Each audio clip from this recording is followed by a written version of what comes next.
دوستوں ساتھیوں، نماز اسلام میں ایک بہت ہی اہم چیز ہے، ضروری چیز ہے۔ آپ نماز مسجد میں جا کے جماعت سے پڑھیے، لیکن اور نمازیں جو ہے نا گھر میں بھی پڑھی جا سکتی ہیں مجبوراً، لیکن جمعہ کی نماز مسجد میں ہی پڑھنا ہوتا ہے، گھر میں نہیں پڑھی جاتی۔ اب کل 14 مارچ کو رمضان بھی ہے اور ہولی بھی ہے۔ جو لوگ سال بھر نماز کم پڑھتے ہیں یا نہیں بھی پڑھتے ہیں، وہ بھی رمضان میں میکسیمم لوگ نماز ضرور پڑھتے ہیں، کیونکہ اس کی رمضان کی بہت زیادہ اہمیت ہے۔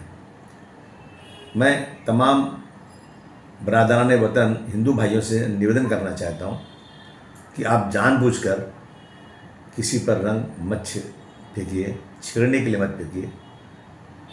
اور مسلمان بھائیوں سے کہنا چاہتا ہوں کہ ان کا تہوار ہے، اگر کسی نے آپ پر رنگ پھینک بھی دیا نا تو رمضان کا مہینہ ہے، صبر کریے، کوئی جھگڑا مت کریے، کوئی والا ہونا چاہیے، اور سیدھے چلے جائیے، نماز پڑھیے، نماز پڑھ کے اپنے گھر چلے جائیے۔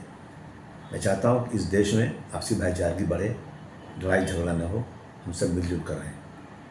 شکریہ۔